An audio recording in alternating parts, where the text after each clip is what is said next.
Le mensonge de ma mère. Le meurtre de mon père. Il y a 10 ans, la vie de Thomas était simple et heureuse. Il vivait avec son père et sa mère dans une petite maison. Son père était un homme calme, gentil et travailleur. Il passait beaucoup de temps avec sa famille. Chaque week-end, ils mangeaient ensemble, regardaient des films ou faisaient des promenades dans le parc. Thomas admirait beaucoup son père. Il pensait que rien de mauvais ne pouvait arriver à sa famille. Sa mère semblait aussi très aimante. Elle préparait les repas, aidait Thomas pour ses devoirs et souriait souvent. Pour Thomas, ses parents formaient une famille parfaite. Il ne remarquait pas les petits changements dans leur comportement. Parfois, son père semblait inquiet. Il recevait des appels tard le soir et quittait la maison pendant quelques heures. Quand Thomas lui posait des questions, son père répondait simplement que c'était pour son travail.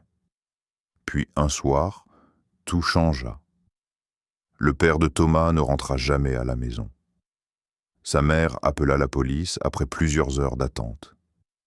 Les policiers commencèrent rapidement une enquête. 2 jours plus tard, ils annoncèrent une terrible nouvelle. Le corps du père de Thomas avait été retrouvé dans un endroit isolé, loin de la ville. Les enquêteurs déclarèrent qu'il avait été tué. Thomas n'avait que 15 ans. En quelques jours, il perdit son père et toute sa joie de vivre. Il ne comprenait pas pourquoi quelqu'un avait fait une chose aussi terrible. Pendant les funérailles, il resta silencieux. Il regardait la photo de son père et ne pouvait pas accepter cette réalité. Il se promettait de ne jamais oublier ce jour. La police travailla pendant plusieurs semaines. Les enquêteurs étudièrent les preuves et interrogèrent de nombreuses personnes. Finalement, ils arrêtèrent un chauffeur nommé Marc. Cet homme avait conduit le père de Thomas le soir de sa disparition. Les policiers expliquèrent qu'ils avaient trouvé plusieurs preuves contre lui. Marc avoua aussi le crime devant les autorités. Le procès fut rapide. Le juge le condamna à 10 ans de prison. Beaucoup de personnes pensaient que l'affaire était terminée. La famille de Thomas essaya de reprendre une vie normale. Pourtant, Thomas ne retrouva jamais la paix. Chaque nuit, il pensait à son père. Chaque anniversaire lui rappelait son absence. Dans son cœur, il gardait une grande douleur et une profonde colère. Pendant 10 longues années, il attendit le jour où le chauffeur sortirait de prison, convaincu que cet homme avait détruit sa famille pour toujours. La vengeance après 10 ans. 10 années passèrent trop lentement. Thomas devint un homme de 25 ans, mais son cœur resta rempli de tristesse. Il travaillait dans un garage automobile. Son travail occupait ses journées, mais ses pensées revenaient toujours aux mêmes souvenirs. Chaque matin, il regardait une vieille photo de son père avant de quitter la maison. Cette photo était devenue le symbole de sa promesse. Il ne voulait jamais oublier ce qui était arrivé. Sa mère continuait à vivre avec lui.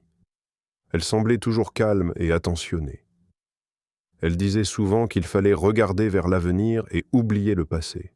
Pourtant, Thomas n'y arrivait pas. Pour lui, le passé était encore vivant. Il pensait que la justice n'était pas suffisante. 10 ans de prison ne pouvaient pas effacer la mort de son père.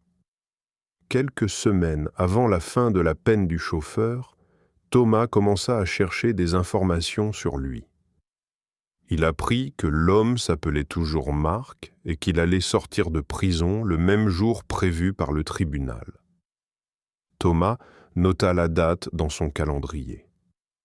Chaque jour qui passait le rapprochait de ce moment.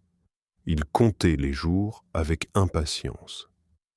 Pendant cette période, Thomas changea peu à peu. Il dormait mal et parlait moins avec les autres.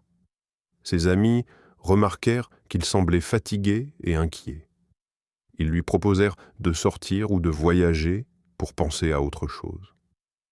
Thomas refusait toujours. Son seul objectif était de retrouver Marc. Le jour de la libération arriva enfin. Très tôt le matin, Thomas se rendit près de la prison. Il attendit pendant plusieurs heures dans sa voiture. Son cœur battait très vite. Il repensait au visage de son père, aux funérailles et aux nombreuses années de souffrance.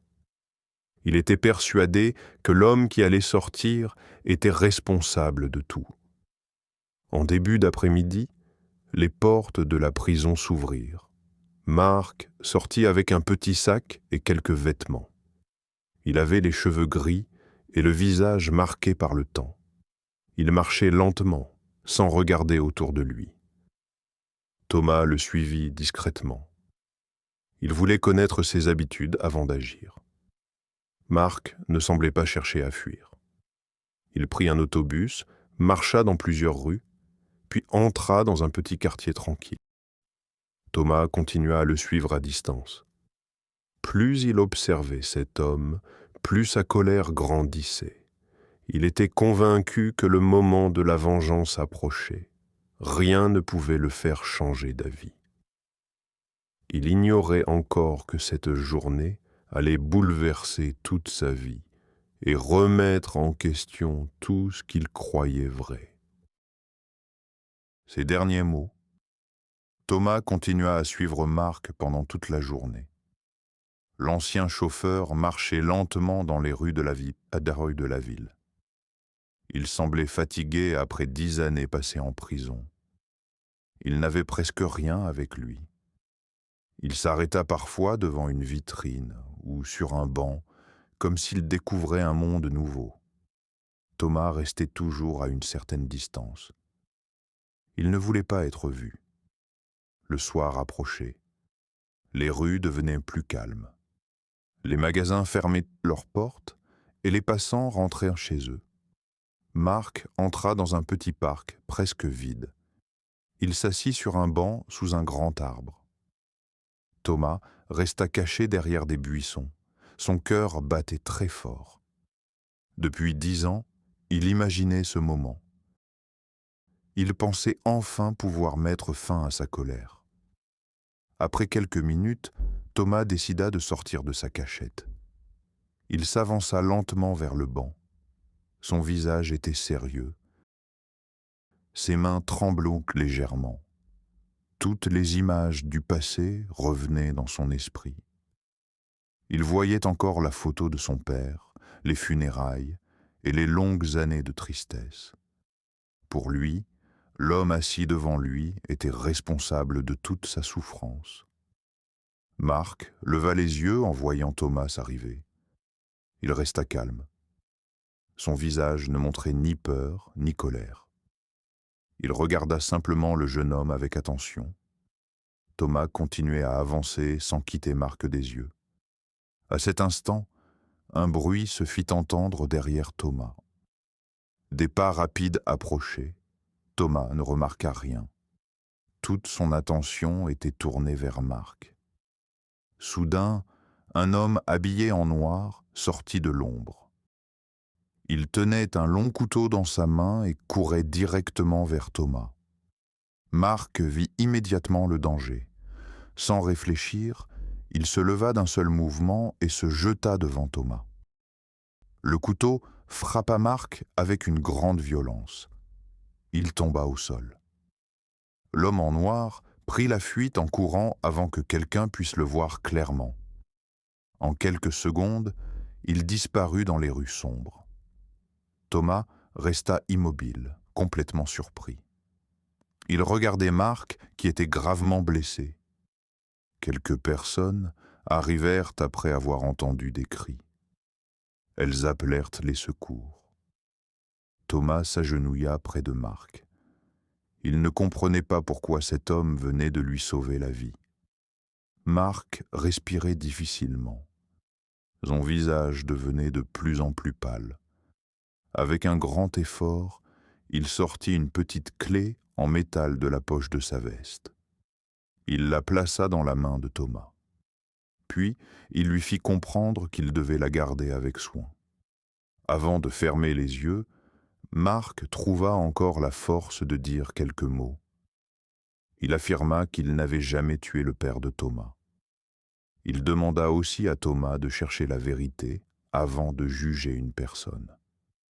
Enfin, il lui expliqua que cette clé ouvrait un endroit secret où toutes les réponses l'attendaient. Quelques secondes plus tard, Marc cessa de respirer.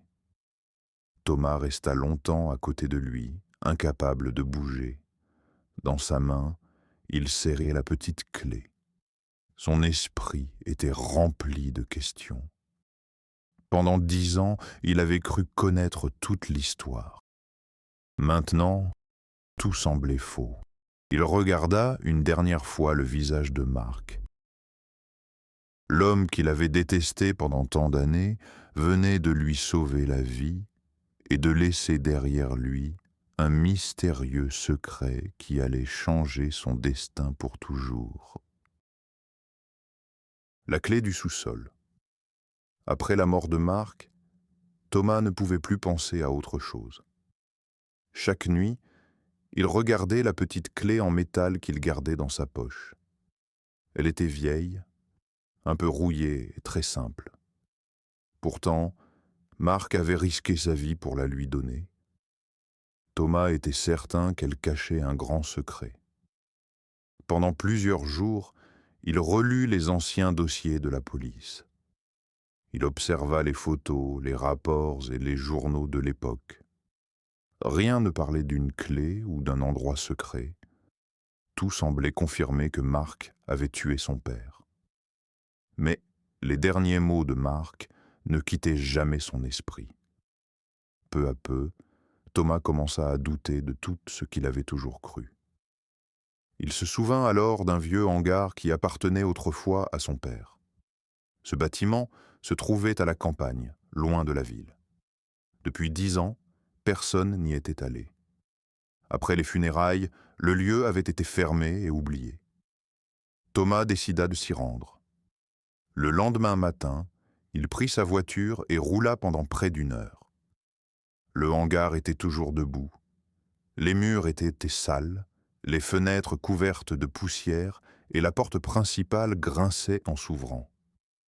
À l'intérieur, tout était silencieux. De vieux outils, des meubles cassés et des cartons étaient encore là, comme si le temps s'était arrêté. Thomas observa chaque coin du bâtiment. Au début, il ne trouva rien d'étrange. Puis il remarqua une grande armoire en bois contre un mur. Elle semblait plus lourde que les autres meubles. Avec beaucoup d'efforts, il la poussa lentement. Derrière l'armoire, il découvrit une petite porte en métal. Une vieille serrure était installée au milieu. Son cœur se mit à battre très vite. Il sortit la clé, donnée par Marc. Elle entra parfaitement dans la serrure. Thomas tourna doucement la clé. Un bruit sec résonna dans le hangar. La porte s'ouvrit lentement. Derrière cette porte se trouvait un escalier étroit qui descendait sous le bâtiment. L'air était froid et humide. Thomas alluma la lampe de son téléphone et descendit avec prudence. Chaque marche faisait un léger bruit. Plus il avançait, plus il sentait que cet endroit cachait quelque chose d'important. En bas de l'escalier, il découvrit une pièce secrète. Elle était beaucoup plus grande qu'il ne l'avait imaginé. Des étagères couvraient les murs. Sur elles, il y avait des dizaines de cassettes vidéo, toutes soigneusement rangées. Chaque cassette portait une date écrite à la main. Certaines dataient de plus de 10 ans. Au centre de la pièce, une vieille télévision et un magnétoscope étaient encore branchés. À côté, Thomas remarqua un cahier. Sur la première page, il reconnut immédiatement l'écriture de son père. Son souffle se coupa. Il comprit que son père avait préparé cette cachette bien avant sa disparition. Thomas prit la première cassette. Ses mains tremblaient. Il inséra lentement la vidéo dans le magnétoscope. L'écran s'alluma dans un léger bruit. Une image apparut peu à peu. Le visage de son père remplissait l'écran. À cet instant, Thomas sentit que toute sa vie allait changer. Les réponses qu'il cherchait depuis 10 ans étaient enfin devant lui. Mais il ne savait pas encore que la vérité serait bien plus terrible que tout ce qu'il avait imaginé. La vérité sur le chauffeur. Thomas resta immobile devant l'écran. Son cœur battait très vite. Il regardait le visage de son père avec de grands yeux. Pendant 10 ans, il avait cru que cet homme était mort. Pourtant, l'enregistrement montrait un homme vivant, calme et très sérieux. La vidéo semblait avoir été enregistrée quelques jours avant sa disparition. Son père regardait directement la caméra.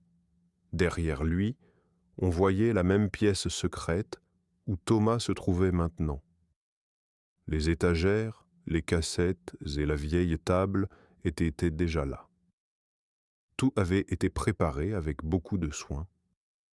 Le père de Thomas expliquait qu'il enregistrait plusieurs vidéos parce qu'il avait peur de disparaître un jour. Depuis longtemps, il savait que des personnes dangereuses le surveillaient. Il avait découvert un très grand secret. Ce secret pouvait détruire plusieurs vies et faire tomber une famille entière. Il savait aussi qu'il ne pouvait faire confiance à presque personne. Thomas prit une deuxième cassette. Cette fois, la vidéo montrait son père avec Marc, le chauffeur. Les deux hommes parlaient ensemble dans le hangar. Ils semblaient se connaître depuis longtemps. Ils regardaient des documents et des cartes posées sur une grande table.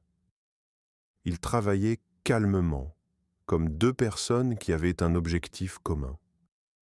Thomas n'en croyait pas ses yeux. Pendant toutes ces années, il avait imaginé Marc comme un homme violent et cruel. Pourtant, les images montraient un homme fidèle, sérieux et toujours prêt à aider son père. Les deux hommes se serraient même la main avant de quitter la pièce. Dans une autre cassette, le père de Thomas expliquait que Marc était son ami le plus fidèle. Il disait qu'il lui faisait confiance depuis de nombreuses années. Si quelque chose de grave arrivait, Marc devait protéger certains documents et attendre le bon moment pour révéler la vérité. Thomas sentit sa respiration devenir plus lente. Son esprit était complètement bouleversé. Il pensa aux 10 années que Marc avait passées en prison. Il pensa aussi au jour où Marc lui avait sauvé la vie. Peu à peu, toutes les pièces du puzzle commencèrent à trouver leur place. Puis Thomas prit une cassette portant la date du soir de la disparition de son père. La vidéo était différente des autres.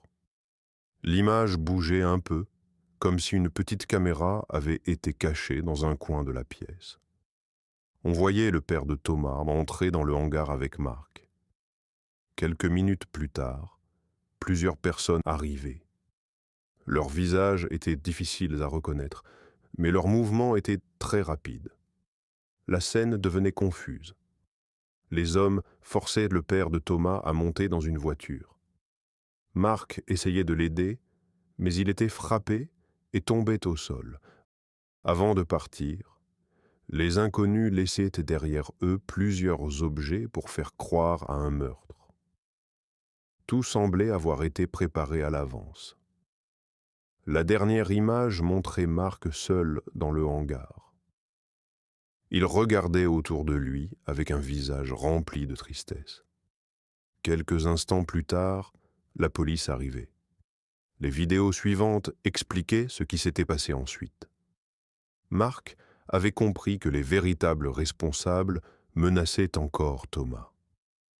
Pour protéger le jeune garçon, et gardé le secret jusqu'au bon moment, il avait accepté d'être accusé. Il avait reconnu un crime qu'il n'avait jamais commis et avait passé 10 longues années en prison sans révéler la vérité. Thomas sentit les larmes couler sur son visage. Toute sa colère contre Marc avait disparu. À sa place, il ressentait un profond regret. L'homme qu'il avait détesté pendant 10 ans avait été le plus fidèle ami de son père et le gardien silencieux d'un secret qui n'était pas encore complètement révélé. Le plus grand secret de ma famille. Thomas prit la dernière cassette. Elle était différente des autres. Il n'y avait qu'une seule date écrite dessus. Ses mains tremblaient encore. Il inséra la cassette dans le magnétoscope et attendit quelques secondes. L'écran s'alluma lentement. Son père apparut une nouvelle fois. Il semblait fatigué, mais son regard était calme. Il expliquait que cette vidéo devait être regardée seulement après toutes les autres. Si Thomas voyait cet enregistrement, cela voulait dire que Marc avait tenu sa promesse jusqu'à la fin. Le père de Thomas révéla alors une vérité incroyable. Il n'était pas mort 10 ans plus tôt. Les hommes qui l'avaient enlevé l'avaient transporté dans un autre pays. Depuis ce jour, il était prisonnier dans un endroit secret. Il ne pouvait ni revenir chez lui, ni contacter son fils. Les personnes qui le retenaient voulaient obtenir une information très importante. Cette information était un secret de famille. Le père de Thomas avait découvert des preuves montrant que plusieurs membres de leur famille participaient depuis des années à des activités criminelles. De grosses sommes d'argent circulaient en secret. Des personnes puissantes protégeaient cette organisation. Si toute la vérité devenait publique, beaucoup de personnes importantes perdraient leur pouvoir et iraient en prison. Puis la vidéo montra un autre enregistrement. Cette fois, une caméra cachée filmait une réunion dans une grande maison. Thomas observa attentivement les visages. Soudain, il sentit son corps devenir froid. Sa propre mère apparaissait sur l'écran. Elle parlait avec plusieurs personnes. Elle semblait calme et sûre d'elle. Les documents posés devant elle montraient le nom de son père. Thomas comprit peu à peu la terrible réalité. Sa mère connaissait tout depuis le début. Elle avait aidé les véritables responsables à organiser l'enlèvement de son mari. Elle avait ensuite laissé tout le monde croire à sa mort. Pendant 10 ans, elle avait vécu comme si rien ne s'était passé. Thomas resta longtemps devant l'écran sans bouger. Toutes les images de son enfance revenaient dans sa mémoire. Il avait toujours cru que sa mère était une personne douce et honnête. Maintenant, il découvrait qu'elle avait caché la plus grande vérité de toute sa vie. Il regarda une dernière fois la vidéo de son père, puis il prit toutes les cassettes, le cahier et les documents cachés dans le sous-sol. Il les rangea avec beaucoup de soin. Cette fois, il ne voulait plus chercher la vengeance. Il voulait seulement faire éclater toute la vérité. En quittant le hangar, Thomas leva les yeux vers le ciel. 10 ans plus tôt, il croyait avoir perdu son père à jamais. Maintenant, il savait que son père était peut-être encore vivant quelque part dans le monde. Pour la première fois depuis très longtemps, il ne pensait plus au passé avec colère. Il avançait vers l'avenir avec un nouvel objectif, retrouver son père, révéler les crimes de sa famille et rendre enfin justice à Marc, l'homme qui avait sacrifié 10 années de sa vie pour le protéger. This is the end of the video. If you like our method, Please hit the subscribe button and turn on notifications to stay updated with the latest learning videos.